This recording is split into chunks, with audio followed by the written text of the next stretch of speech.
Abakungu ba gavumenti bangi abalabiddwako mu bukiiko obubuuliriza ku nsonga eziba tezigenze bulungi mu mirimu gye bakolera eggwanga wabula gye biggweera nga kizuuse nti buli kye bakola basinziira ku bulimba na kuwuddiisa balala ekiviirako enguzi n'obulabbayi.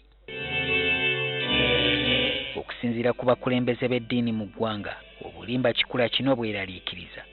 Omulangira w'Ekereziya Katolika Kalidinaali Emmanuel Wamala y'omu ku abo abeeraliikiridde olw'eggwanga okutandika okuzimbibwa ku bulimba. We are building Uganda on lies because we don't like the truth.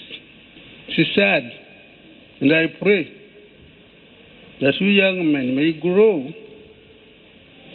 building your lives on truth and not on lies. Obubaka obwo omutibwa Kalidinaali kwe yeetoolooleza okubuulira kwe mu kitambiro kya mmisa kyayimbidde ku ssomero lya Uganda Matters High Lubaga nga bajaguza olunaku lw'essomero lino.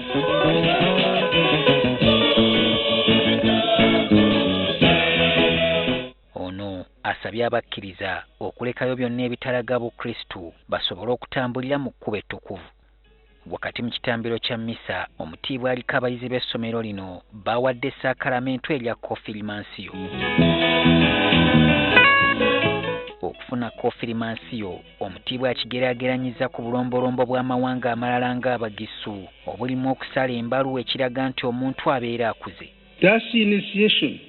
After initiation you can sit with the elders and talk and drink, discuss because you are an elder. That's confirmation. Katikkiro wa Buganda ow'ekitiibwa Charles Peter Mayiga naye ku mukolo guno talutumiddwa mwana.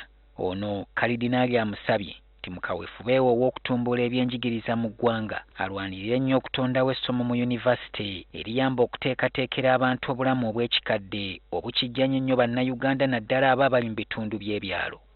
The course called gerontology teaches people how to age gracefully. And I was telling her that once it is introduced, I'll be the first to register. Wabaddewo okwolesa ebitono okuva mu bayizi b'essomero lino.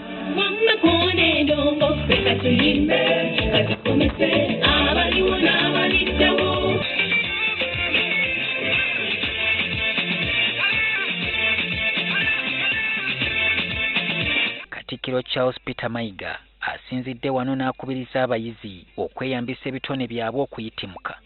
Mulina okuba n'ebiruubirirwa ku biki bye mwagala okubeera ddala nga mukyali bato.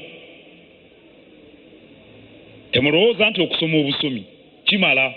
Wabula Katikkiro mweraliikirivu olw'omugigi oguliwo akato kano omujjudde abali b'enguzi bageraageranyiza ku kisokomi nti bano engeri gye babbamu ensimbi y'omuwi w'omusolo tewakyakulabirako kirungi eri baana bato. Mulugube ogususse ng'ogw'ebisokomi kubanga ekisokomi kisula kirya kisiiba kirya tekikkuta.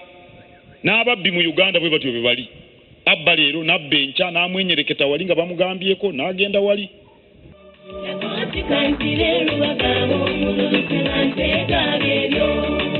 Okusinziira ku Kalidinaali ne Katikkiro wa Buganda, ebyenjigiriza ly'ekkubo lyokka abayizi lye bayinza okuyitamu okutuukiriza ebiruubirirwa byabwe. Wabula babakubiriza nti singa babeera batuuse mu bifo by'obuvunaanyizibwa beewale nnyo obuli bw'enguzi wamu n'omulugube. Solomon Kaweesa, NTV ku ssaawa emu.